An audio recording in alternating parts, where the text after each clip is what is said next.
Are you listening? Damn.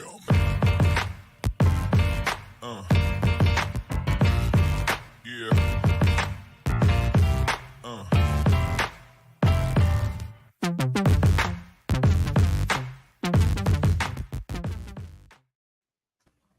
Hello and welcome back to another episode of the Damn Podcast. I am your host, Angie Machado.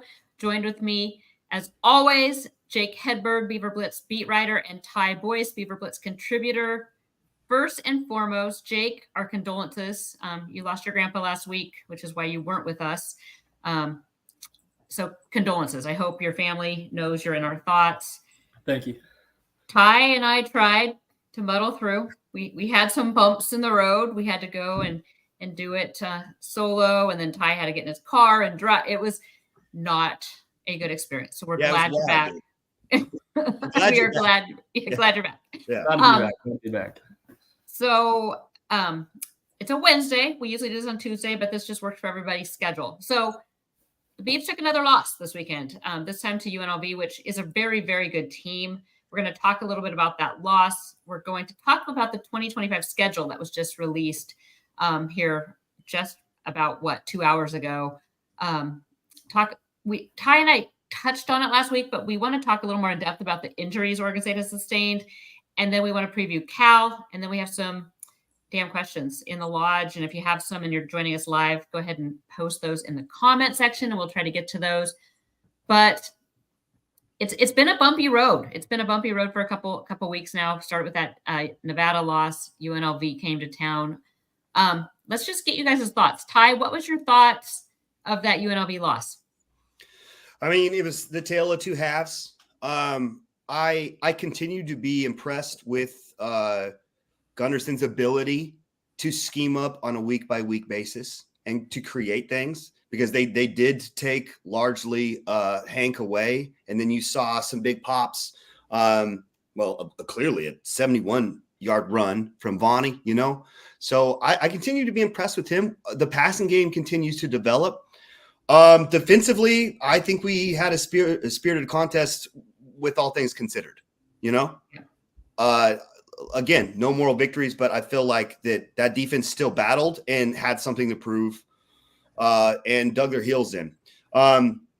I could not make it to the game. I had plans to, but I heard that the Reeser crowd was maybe not like it has been in the past in regards to that home field advantage. I'm interested, assuming you guys were there, both Jake and Angie, I'm interested to hear what you guys thought about that.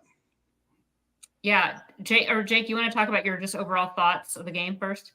Yeah, I think Ty kind of just nailed it, head on the head there. I thought first half Oregon State looked pretty good, not too many errors. There was the block punt, a missed assignment, and then that third quarter they just came out flat, held behind. The one thing I like to see in the fourth quarter was they didn't quit. They very well could have keeled over after that touchdown pass to make it 33-17, but they drove right down the field, scored, got the ball back, and came a play short of tying the ball game. So love the effort. Touching on the fans, it did kind of seem like that, and I think that was more so the student attendance. While the student section was packed before the game, by halftime, you could already see it start to trickle out, start to empty, and that's kind of been a recurring theme. At least I've kind of seen it that way in the last couple of weeks, which is disappointing. The student section has been such a big driving factor for Oregon State's success, at least since I got to Oregon State, and to see it kind of fizzle out is kind of a bummer. Yeah, I think that was, the students are the biggest, because I think that's the most visible, especially from where we sit. Yeah. It's just right across the field from us, and you can just see that them file out. I thought, the lights, it was interesting. I have a good friend of mine from college who her and her husband made the game, and she texted me. They don't make a lot of games, and so she hasn't been there since the new Reeser opened, the new side, and she was actually impressed. She said, for a team that's struggling right now, she felt like they did a good job, with all the stadium and making it fun. So kind of nice to hear, I think, from someone that maybe isn't there week in, week out, and maybe a little more critical like we are. I think we can be a little more critical of what's going on. So defensively, that offensive stall was tough to watch. They took Hankerson out of it, and The Beavs just couldn't move the ball at all. Defensively, I felt they did better. And, you talk to the coaches and they'll, say it was still a loss. Which against a superior offense too. Yeah, absolutely. A really impressive offense, Yeah, I thought they were prepared. I thought the youth kind of showed, when they did make some errors, but, we saw more of a 4-3. And I like the fact that they're getting playmakers on the field. So we saw Dexter Foster, Melvin Jordan, Isaiah Chisholm playing together as a trio, which, I know that's maybe not the defense they want to run all the time, but I like getting those playmakers on the field. Jake, what are your thoughts on the defense? Yeah, I mean, I liked them. I like seeing them switched up to the 4-3, especially with the lack of depth in the interior defensive line right now.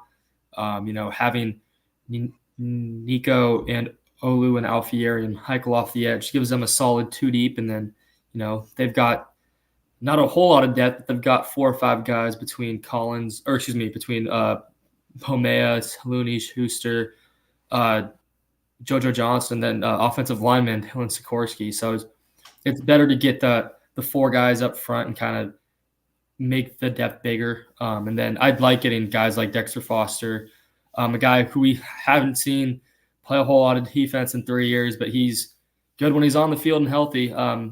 It was good to see Alton Julian out there. That great story, a kid that battled back. I thought he was our best defensive player in 21 before he got hurt.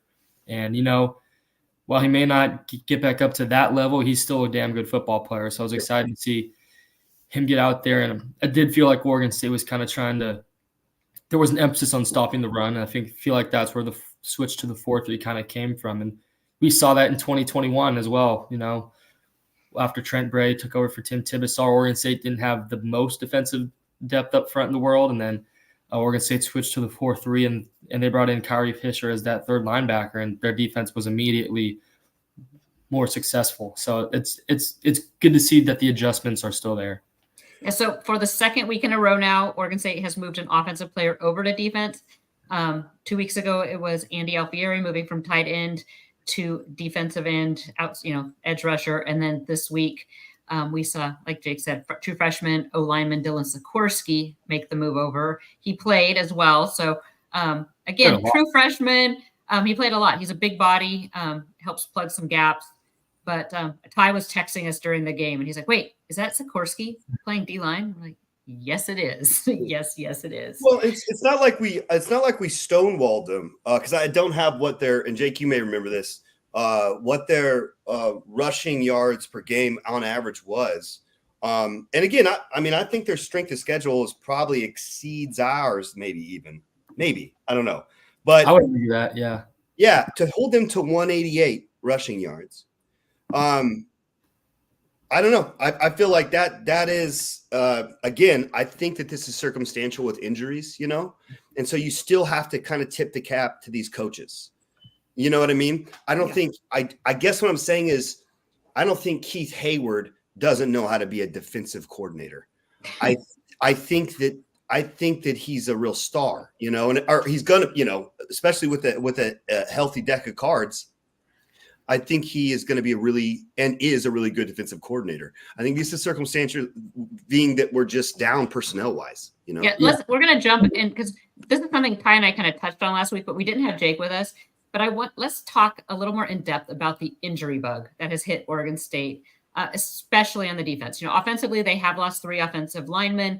They've lost a running back. They've lost a wide receiver, and we're going off of our projected 2 deep at the start of the year. Defensively, though, they have lost 17 of the 22 projected 2 deep.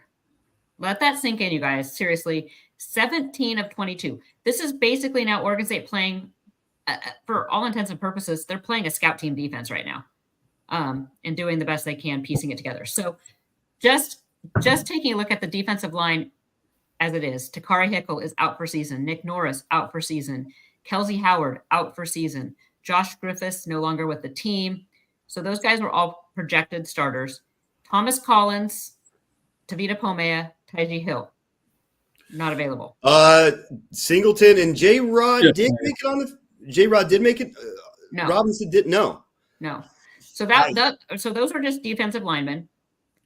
Well, I'll tell you, They're down to yeah. Go ahead. No, I think some of those young secondary players are growing up before our eyes too. Oh, completely. Exercise.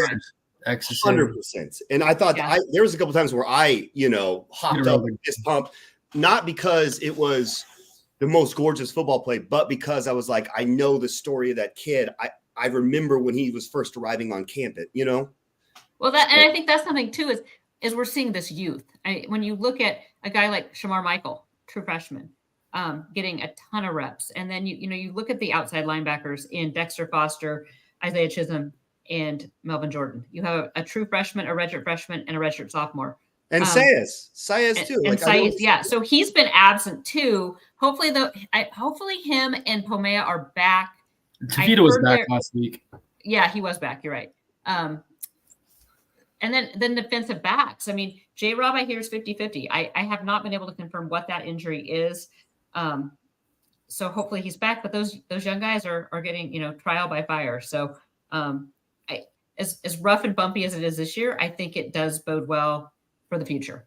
Yeah, my heart breaks for some of those seniors too that had and still have. There's still a lot of football to play, but had put them and played themselves in a great opportunity to play at the next level. Yeah. And they're dinged up, and that stinks because there's no more eligibility. At least not for J-Rob, who I'm a huge fan of. Yeah. So does Singleton, does he have a red shirt? Singleton does have a red shirt. I expect him to take it. Okay, good to know. Good to know. I think we just got dropped a jewel there, a gem from Angie. Yeah, I don't know. And I know we have a lot of long off season to, forecast what this 2025 squad is. So, but I got to tell you, I feel like just 2 years in the system with these coaches is very exciting for a lot of these players. So, yeah. I mean, I've kind of already done a little way too early kind of like deep dive into next year's team. It's a lot of the same names, especially on the defensive side of the ball. The one group that's going to look a little different next year is going to be the offensive line. What you hope you get some of those injured guys back. Yeah, and and nowadays with the portal too, I wouldn't be shocked to see a pickup or two there. But based off the guys, I know the portal is going to hit. No school's safe from that. There will be some players leave, but based off what I've got in my mind and what I've got down, it looks like a pretty similar looking team defensively, and then offensively, 3 new starters up front. But overall, there's a lot of young players on this team who there's the best football is still ahead of them. Sure. Yeah, it is. It's a young team, and it's a young coaching staff. When you consider a first-year head coach, a first-year OC, and they were kind of thrown into everything too. I mean, you talk about recruiting. I'm excited to see what these guys do now with this class that they're building, and then the portal, what they can do this offseason. And also, Giovanni McCoy I always add an extra syllable. Giovanni McCoy getting comfortable with this musical chair like receiver corps that we have. Yeah. You know what I mean? I love our chances to really improve on what has already, I feel like, been an impressive job he's done. I know that's discussed in the lodge, and people are, of course, entitled to their opinion. But yeah, I mean, I think that guy's done a lot of what you could ask him and more. I mean, the 4 picks are a weird aberration. Like that was 2 of those one was a freak thing, one was a prayer ball. So, and he has not thrown the 2 bad ones, if you want to call it that. The 2 clear mistakes, he hasn't done that in a lot of other games. So, yeah. So that is a question. So I rewatched some of this game, and what I saw too is, people say that he's not making his reads fast enough. What I'm seeing is receivers not getting open in a lot of these cases. When do you guys think we see maybe a Durant or an Anderson maybe get some playing time? I don't see it this year, to be honest. Okay. I see it next year. Do you think, Jake, is that just gamesmanship for like eligibility reasons, or just not quite ready? I think it's a day and age. There's no real point of redshirting. Okay. If he's going to help the team play him, because you don't know he's going to be on your team all 4 years. That's just the new reality. So I don't. If a guy's going to contribute, and I think you see that with Dexter Foster, because if you look at Oregon State's depth they have at that spot with Aiden Sullivan and Jairus Goodman, as well. If he wasn't gonna, if they were looking for the future, they would have redshirted him, but they want to play him now because he's a talented player who's going to help the team. Sure. But I do feel like we didn't really see a whole lot of Malachi Durant in the fall. Jordan Anderson's a talented kid, but Oregon State's pretty confident in Jeremiah and Hoga. We've seen Anderson in 3 more games, so he can play in 1 more if they want to keep that red shirt, which in my mind is what's going to happen. Okay. Well, you were bringing this. You were talking about the 2025 schedule. Yes. So that was also dropped today. It is taken. There's a lot of negative feelings about it. I don't know if have you guys both seen it? Is there a holistic schedule? Because I've seen what It's out. Yeah, it's out. Okay, so go to OSU 7 Beavers. home games. 7 home games. Again. Yes, again. Okay. Here's the people are upset because they're playing Washington State twice. So you have home and home with Washington State. So remember, Mountain West, to do another scheduling agreement with them for 25, they wanted a shit ton of money. A ton of money. The counter offer was egregious. It was stupid. Yeah. Okay, so Oregon State and Washington State had for another year had to go out and kind of piecemeal a schedule. So they could have gone on the road 1 more time to the East Coast, is what I was told. Instead, they decided to do a home and home with Washington State, because both teams would have had to travel East Coast, and they just felt it was better to play each other a second time, give both fan bases a home and home. So Oregon State opens, and I'm anxious to hear your guys' thoughts, but I'll start. First of all, hats off to Jake because he had Oregon State playing at Appalachian State in the Lodge on Saturday night. Broke that. So good job, Jake. Okay, so Oregon State will start the season August 30th versus Cal at home, versus the next weekend Fresno State at home. Then they hit the road September 13th at Texas Tech, September 20th at Oregon, return home September 27th for a home game versus Houston, hit the road for Appalachian State. They have a bye October 11th, come back home October 18th versus Lafayette, home against the next weekend against Wake Forest, home November 1st with Washington State, home November 8th with Sam Houston. They hit the road November 15th at Tulsa. Then they have a bye week on the 22nd, and then November 29th at Washington State. Joe Swaim in the comments, boo, no Oregon game. That is not true. At Oregon on September 20th. So, I think he's saying he doesn't want us to play Oregon. Oh, okay, gotcha. You don't want us to play Oregon. Okay. So there it is. There's your schedule. No home games after November 8th. That's your last home game. What are your thoughts? I like Ty's still writing. Let's hear Jake because Ty's making notes here. I like the first half of the schedule. The second half, not really so much. I think the first half is strong. Got some fun road trips.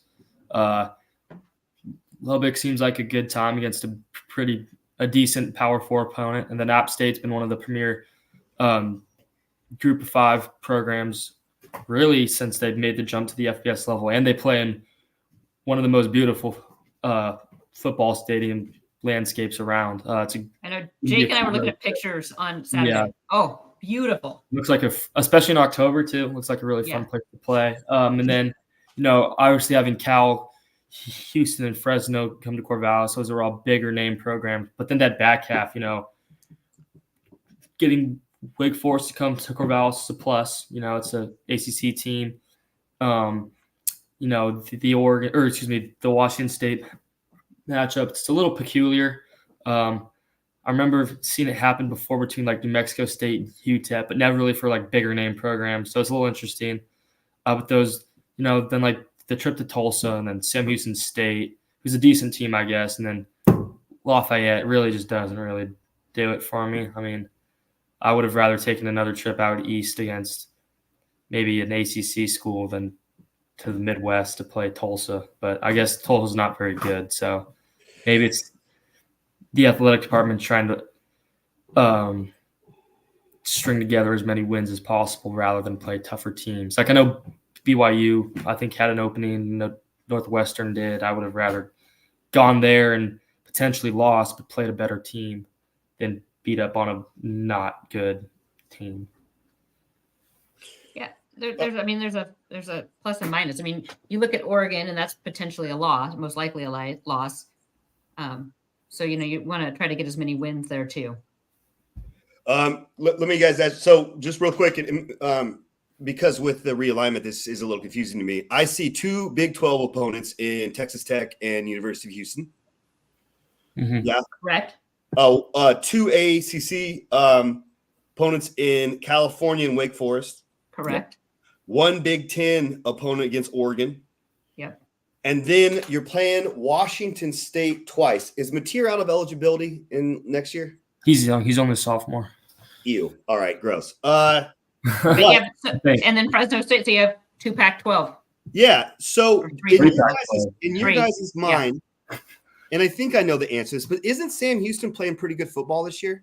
They're 6-2. But granted, that conference is awful. I'd take the Big Sky over the conference. Oh, really? That conference is That terrible. bad? Outside of they've got good Liberty, and that's about it. It's a glorified FCS conference right now. In juxtaposition, comparing these two, which schedule, just what your initial hits, which schedule is tougher, 2024 or 2025? 24. I'd say 24 just because of how good some of the Mountain West teams in Oregon State schedule. Yeah. I think Boise's going to they could be a top 4 seed in the college football playoff if they keep this up. Best player in the country, I think UNLV in the year where Boise State's not doing what Boise State's doing is probably one of the top contenders for that group of 5 playoff spot.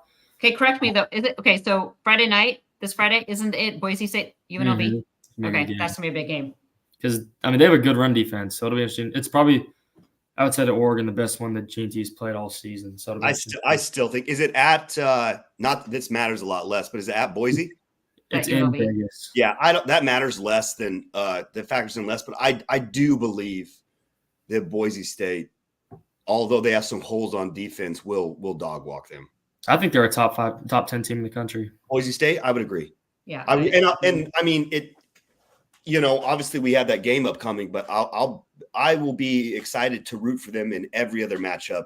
I'm excited to go to that game. That's gonna be Are you gonna go? I think I'm going. Nick's going. Oh yeah. Right. Nice. Yeah. There's 17 or 18 of me and my friends going. Well, guess what, man? You're also going to the comedy show Saturday night afterwards in downtown Boise. So how about that? There you go. We'll be there. I will be hosting a huge Thanksgiving dinner. Wish me luck. Yeah, family story. Squeaky Clean says, I'm nervous. I don't know how well we'll be able to compete against the schedule next year. I feel it's too early to tell with the portal. Like, you don't know who's going to be here. There's no really way to know.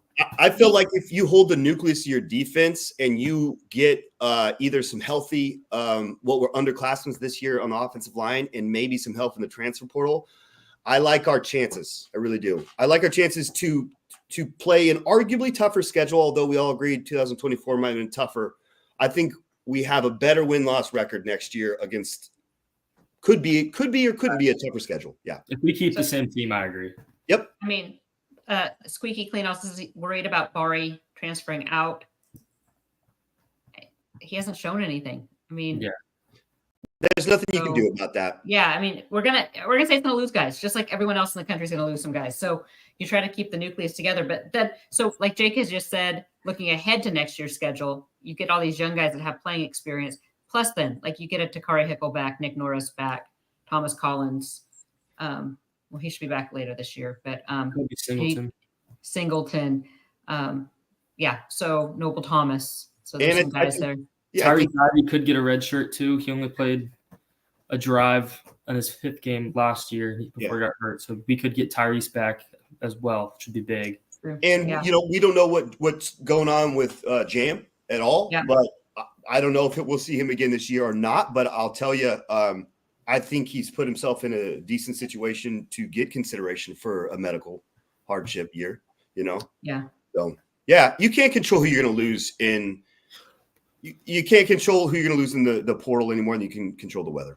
But the portal, and there's going to be some guys that they leave and they chase a bag. And I mean, every team in the country has that. And there's going to be guys that you're thinking are going to leave and they'll stick around. So just it's kind of and I'm not saying that I know anybody in particular right now. I do know that there's people swarming a little bit, but that's everywhere. Everywhere's looking to see guys they can grab. So can I ask you guys something real quick? I know we got to move on. Do you guys forecast anybody that you see are having this sort of year that agents, and it seems like they are the closest thing to a villain we have in this whole thing. Do you guys see anybody potentially having the kind of year where agents would potentially get involved? And I mean this completely hypothetically. They may be bought and sold with Oregon State, but just you're like, oh man, Hank's having a great year. You know what I mean? I think there's a bunch. I mean, I think I think Hankerson is one to keep an eye on. I think, Melvin Jordan, Isaiah Chisholm, Thomas Collins. There's that nucleus of those young guys. Okay. Some of those young secondary players, maybe. Yeah. I mean, Exodus. I think the guys that are who Jake? Jordan. Yeah, Andre Jordan. I just think that's going to be, and that's just the new reality. Not saying these guys are going. Not saying these are going, but these are guys having a better year. It's that are having a better year. They'll get special consideration potentially. Yeah. So, those are going to be the guys that have agents. And I say agents in air quotes. So some of them are legit agents. Some of them are not. Anyway, probably should move on because we want to talk some Cal Bears. But before that, we'll take a quick break just for the podcast side. And we'll be back in just a second to talk the California Golden Bears.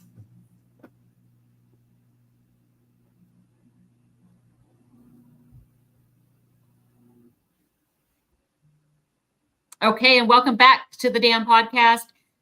We have a interesting game. I think this one, I don't know if it's been circled, but I think there's some added intrigue to this game, being that it's a former Pac-12 foe in the California Golden Bears. This is a team that is 3-4 on the year. They won their first 3, lost their last 4, but they've lost those 4 games by a combined 9 points. Been some close losses there. When I look at Cal, Jaden Ott has been out quite a bit, but they still have a good running game.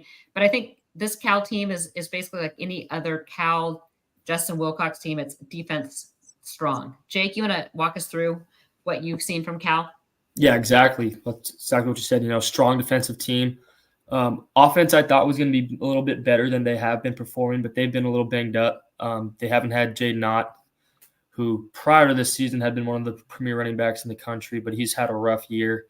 He's averaging just under 3 yards a carry. Defensively, this team's got one of the best secondaries in the country. They've got a really good cornerback in Noel Williams, who actually is the country's leader by 2 with 6 interceptions, and then another solid corner in former Oregon State Beaver walk-on who transferred to Idaho and now is at Cal and playing really well, Marcus Harris. So 2 really good corners, 2 good backers in sophomore Cato Lave, who Coach Gunderson talked about a little bit yesterday, and then UC Davis transfer Teddy Buchanan, who Oregon State offered. He's had a monster season. So it's a team that's strong. They're stout up front, decently good at stopping the run. It's going to be a tough task for this Oregon State offense to put up points. Ty, have you watched any Cal this season? Not directly. I've taken a look at like the line scores the stats, the line stats. They look to be very good, like you said in the beginning, Angie and Jake. They look to be very good on defense, and they look to be a bit underachieving on the preseason, forecast. Yeah, so they're giving up 18.7 points a game and 104.7 yards per game rushing, 233 yards passing. What is the strength of Cal's offense? Coming into the season, everyone kind of thought it was going to be the run with Jaden Ott, and then they picked up a 4-star transfer in Kadarius Callaway from Old Dominion. They had Byron Cardwell as well, but it's really been the passing game. They don't really have a standout receiver, but they spread the ball around a lot. Jack Andrews, the tight end, he had a touchdown against the Beavers last year, I believe, and he's been kind of their number 1 target. They spread it out a lot. They've got a handful of receivers. They got Zaya Hunter, who I believe was looking at Oregon State pretty hard at one point. Maven Anderson, just a lot of depth, a lot of guys. And then They have a good running back who's kind of wasn't one of the guys that preseason was expected to play a huge role, but Javion Thomas, he's averaging over 6 yards a pop. He's kind of emerged as their go-to back with Jay not out. So it's a deep team. There's not really any standouts, but their quarterback, Fernando Mendoza, will spread the ball out to a lot of different guys. Yeah, I'm looking at his stats right now. He's completing 67% of his passes, 8 TDs, 3 interceptions. So pretty efficient. Yeah. Again, I do think the strength of this team is that defense, though. They're giving up less than 20 points a game. Teams have only scored 20 or more points on them 3 times this year, and one of those was Florida State, Miami, who's one of the top offenses in the country. They held them to 39. Yeah. So, and I mean, Cal should have beat Miami for all. Yeah, that was a wild ending there. Yeah, I thought Cal should have won that game. So it's a good team. I think they're a lot better than what their record says. Justin Wilcox is a good coach, great defensive coach. For Cal, it's always been about just getting that offense down. So what do the Beavs need to do for Vic to win this game? Take care of the football, in my mind. I mean, Cal creates over 2 turnovers a game. Oregon State's averaging 1 a game. I think if the Beavers turn it over more than once, they're going to be in trouble because it's going to be hard for them to put up points in the first place against a tough defense. Yeah, if they can control the football, own the time of possession, and efficiently run the football with Anthony Hankerson and Salahuddin Allah, we're expecting to see a lot more of this upcoming week. Then I think Oregon State could pull off the upset, but it's going to be a tall task. Ty, what do you want to see that Oregon State do this weekend? I think it's been kind of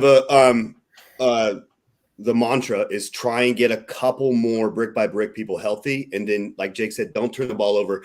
I do think that getting Salah going and getting him going might mean 55 yards on, 11 carries or something like that. I think that's going to be important because I think having that threat would indicate that Hankerson and Vonnie aren't trying to shoulder quite as much weight as far as your offensive play call. So I agree with you guys. I would also like to see maybe a little more creativity in the run game, see some more fly sweeps. Jam was that guy that would be the outside runner, whereas Hank's more of the inside runner. I feel like we've lost that now without Jam. So I'd like to see us get the ball in, whether it's Card or Wells, some of those guys, get them the ball, maybe some fly sweeps, see that, maybe some little bubble screens. Yeah. And Jam's presence helped Hankerson at times bounce it outside. Hankerson was, he's very impressive after contact, and that's kind of his identity as a running back. But having Jam, even though they're pretty similar, as a little bit more slasher, it allowed for Hankerson to bounce it outside. Look at that San Diego State game.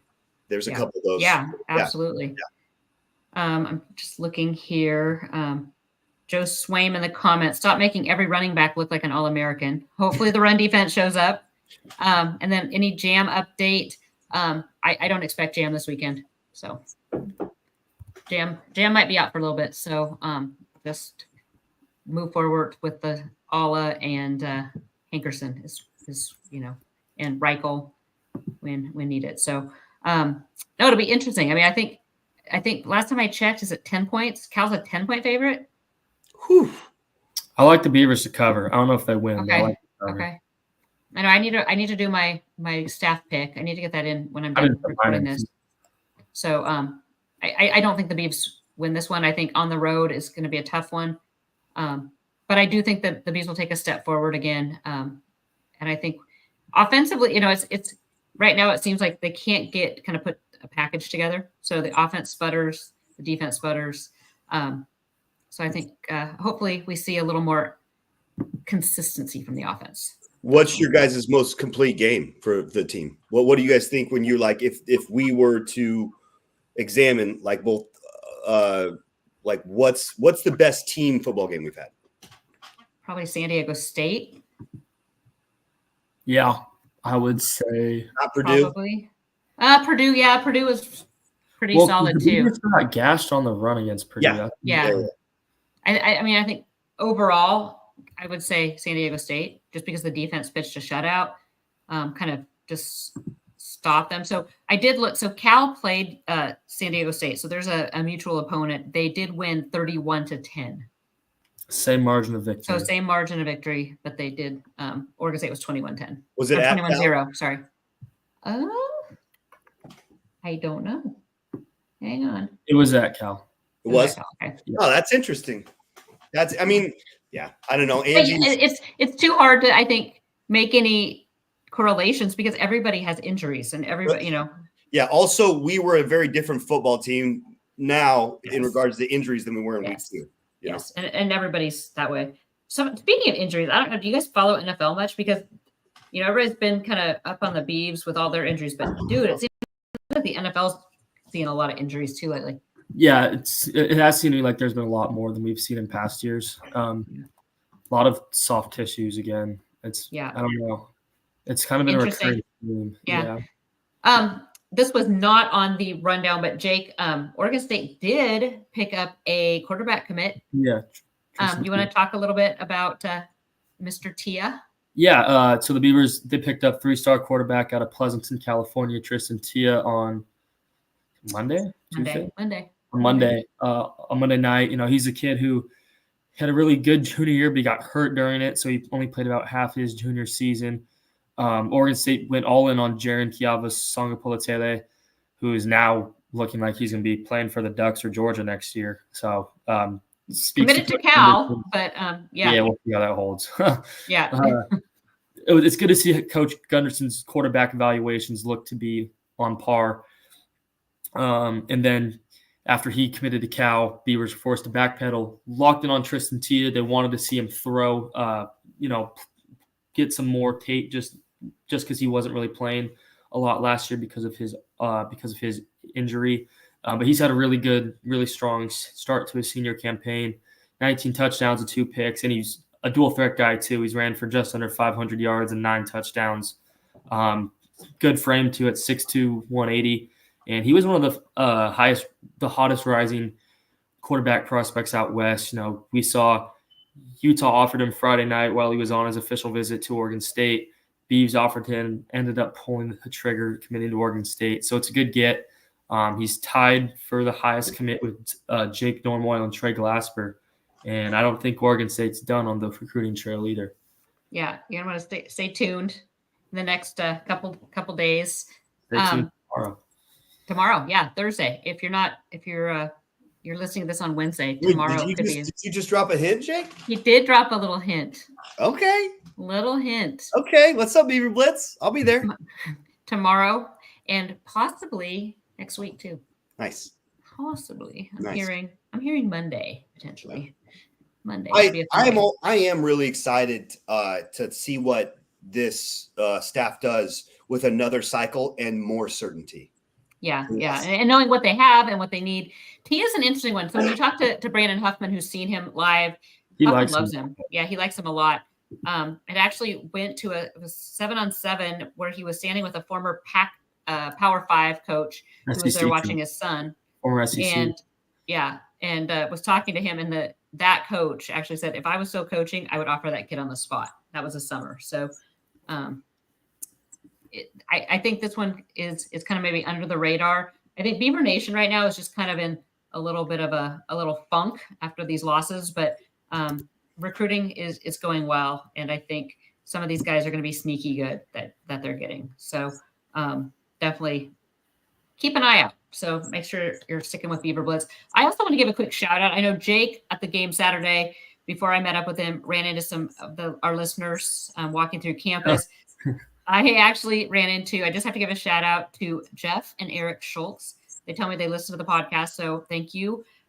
We stopped by their tailgate, and I wasn't hungry, but they had local boys. And seriously, that's all I've been thinking about now for like 4 days later. Is like, dang, I should have had a little bit of that chicken. Yeah, I'd make friends with them. Yes. Anyway, it was great to meet you guys. Thank you for letting us stop by your tailgate. It was fun to meet you guys. And Jake, I know, met a couple people too. So do you want to give them shout outs, or you good? I'm good. You're good? Okay. We are going to go some damn questions. Not a ton right now, but Southern Beef wants to know, do you have any insights into Big Dave's assist in recruiting his nephew? I was going to add that. I forgot. But Tristan and DJ Uyunglele are cousins as well, so that may have had a factor about it. So there's a sense of familiarity. Big Dave was at the game on Saturday. He took a picture with Keith Warner, it looked like, or with Keith.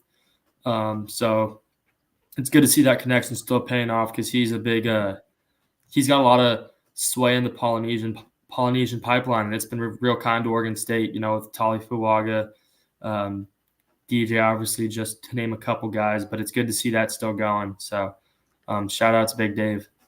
Yep. Do you think that and all the love to the Uyunglele, I'm going to butcher that, Uyunglele family. Do you think and again, love to Big Dave, not saying anything that DJ did anything wrong. Do you think DJ wished he would have stayed?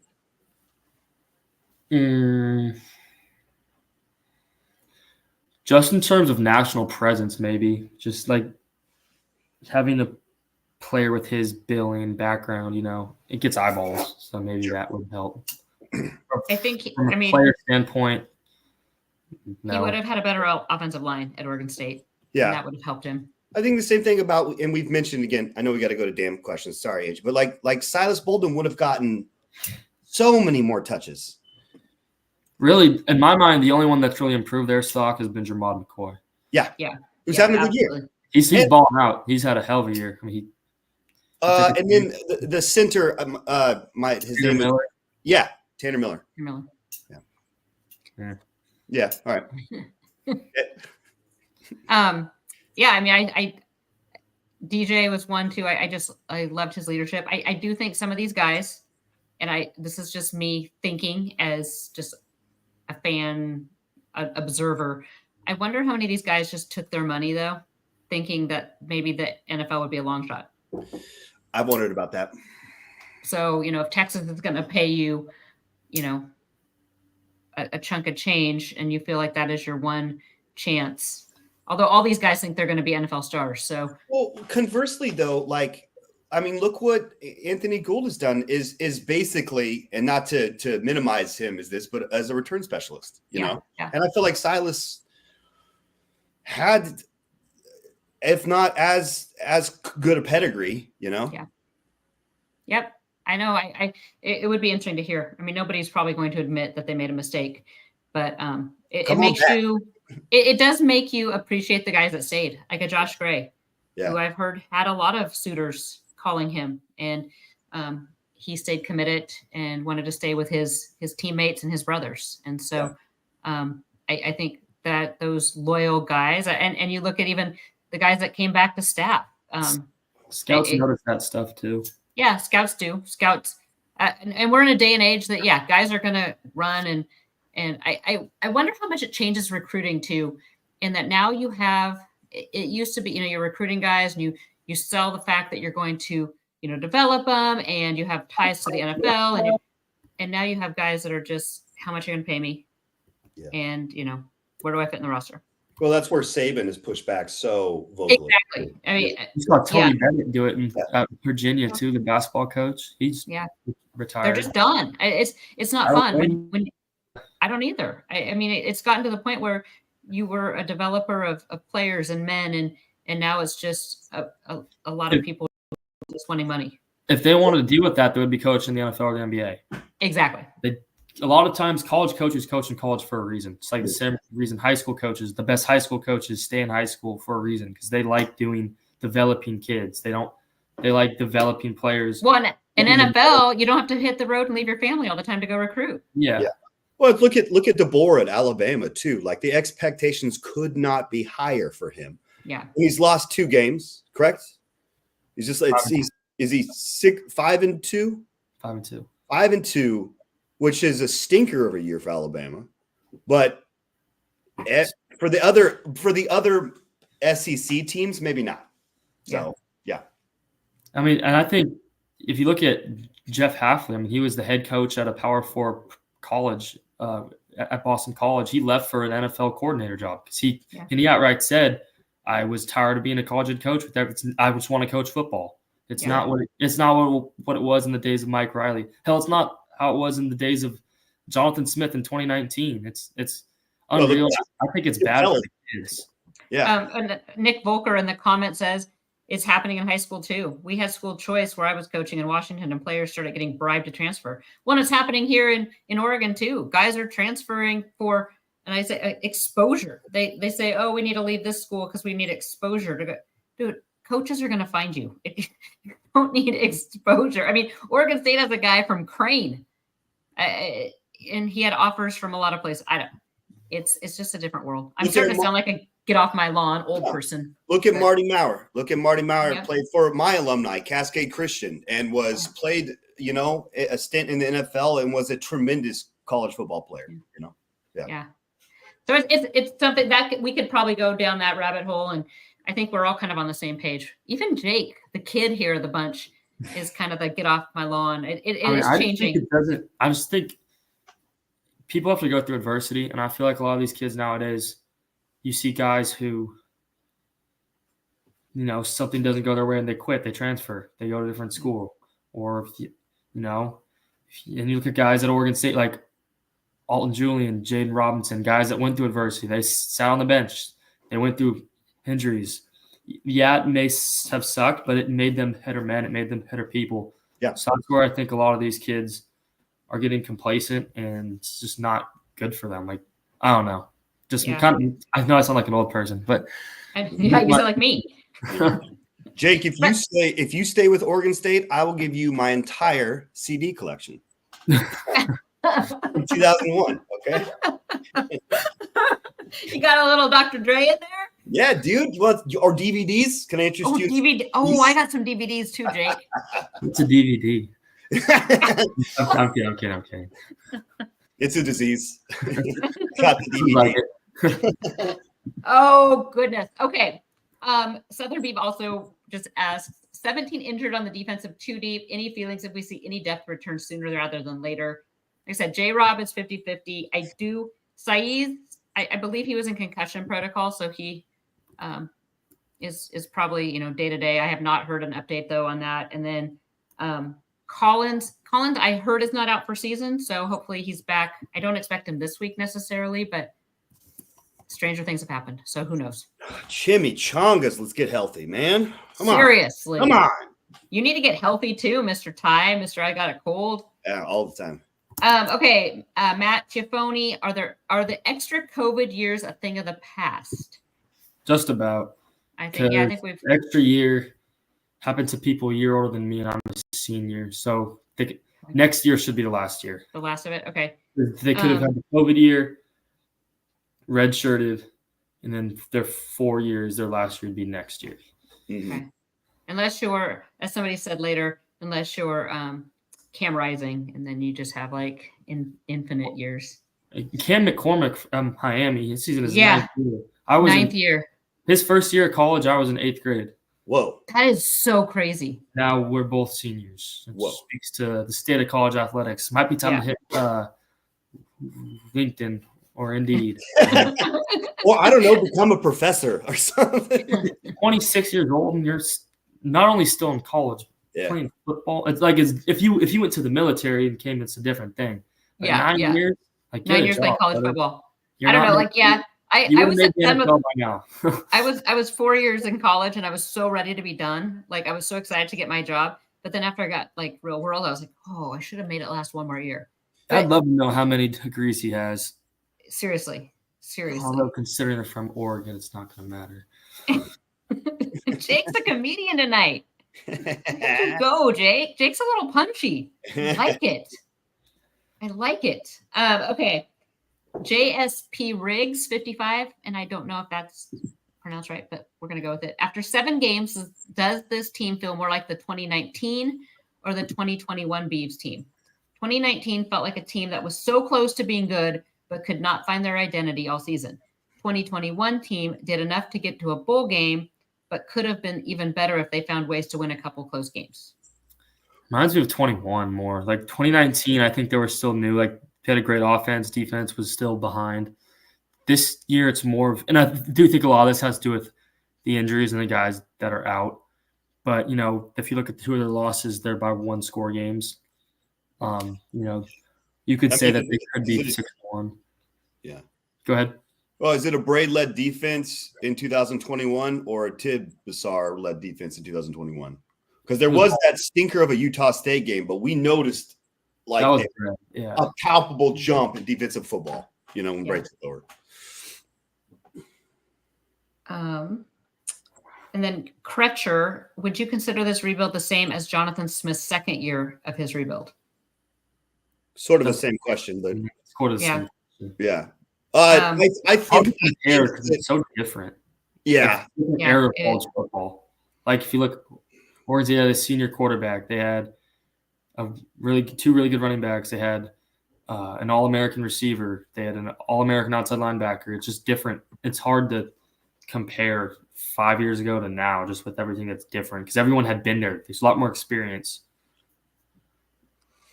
Yeah, it's changed so fast too with the portal, and everybody's trying to figure it out. So, they understand. Kretcher also says, I understand the portal, but do you really think Oregon State can find an impact player on the D line to help? Dakari Hickle. Dakari Hickle comes back. We're talking about next year. Next year, yeah. Oh yeah, I mean I like forgive me his name Kelsey. Nick Norris, I liked he was flashing too a little bit before he got hurt. I think all those guys, and they have one more spring with the terminology and the scheme. I think I still think that you hit the portal hard for both line of scrimmages. But yeah, I think those guys another year. I think these are teachers on the staff, so I think they benefit from more time. Yeah. Okay, Jake. So I'm going to throw that out. So if Ty's going to give you his whole CD collection if you come back next year, I'm going to throw into Dakari Hickle on the defensive line. Here we go. I don't know. We're making him an offer, I think, Ty, that he's just not going to be able to turn down. Dude, I don't know where my CDs are. This is a lie. I don't either. I do have a couple DVDs, but they're like the Wiggles or something dumb. So sorry, dude. It's like the UNLV situation. I lied to you. All right. Sean O'Gorman, Agent OG. Wow. Oh, goodness. Oh, the damn podcast is back. Jake's back. Ty's Wi-Fi is working. I'm not bright red and tomato-like after my laser issue on my face. It's good to be back, boys. It's good to be back. Good to be back. Okay. Anything else to add before we sign off? Anything to any comedy shows coming up or anything you're working on, Jake, that you want to? No. I got a show in Bend at Okay. someplace called the Open Space Sunday. I don't know. I don't want to pump up my stuff right now. I don't know. Okay. But can I ask you guys just with like, we kind of all made our season predictions at the end of the year. How much has that changed for you guys? And Angie, if you want me to say this for a piece you're doing, or Jake, let me know and we can sign off. But I'm just wondering what's realistic and even hopeful this year, as is with everything considered. Realistic, 6-6, 7-5. I think And that's different than one. what we had said early before the season. I see losses to Boise. I think that's not going to be particularly close. Washington State's going to be tough. This weekend's going to be tough. I think Air Force, they should win. But again, that's a team that can really run the football. Haven't seen it a whole lot from them this year, but they have the ability. I think that should be a win. And then I think San Jose State, who's played some good football, very well-coached team. I think that could be another one. That I saw that we had them at home and was like, thank God. Yeah. If that was in San Jose, I'd be a little nervous. But Yeah, having them at exactly. home, Yeah. Parents' weekend, so it should be a sellout. I mean, if we show up and we yell loud, so yeah. Yeah, no, it's at the beginning of the year before all the injuries hit. I had this team pegged potentially to, maybe win 9 games. I think I had them at 9-3 or 8. Yeah, 9. I felt like ceiling was 9-3 and floor was 5-7, 6-6. Yeah. So we are seeing that. But yeah, like I said, even some of the games that you looked at before the season in Nevada or San Jose State, they're playing a lot better football than I think we thought. Yeah. So as some of the win games. So I would love to have had Washington State's Mountain West schedule because they got Hawaii, who sucks, New Mexico, who sucks. Yeah. Utah State, who's god awful. Wyoming, who's even worse. But Well, even for us, Fresno State is a much more winnable game then the UNLV or Yeah. exactly. Yeah. Exactly.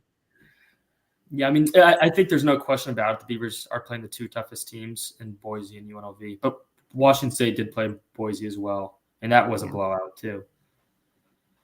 So Yeah, that game is odd to me because I did think how both those teams are playing. I thought Washington State would play a little bit better. I thought it'd be closer. yeah. Yeah. That's fair. Yeah. Okay. Jake has to run to intramural football. Do not injure class yours. first. You have what? Class first. Oh, class. I know. I will just make just a quick pitch to join BeaverBlitz. If you're not already a member, you'll get to read all of Jake's insight, Ty's insights, great insight from a lot of our members and insiders. So if you're not a member, BeaverBlitz.com is where you want to be. Otherwise, we will be back.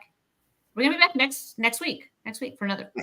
It's the election's going to be a Tuesday, and that's going to be an interesting one if we want to do a podcast on the election night. So we'll figure that out next week. But next week we'll be back with another episode of the Dan Podcast.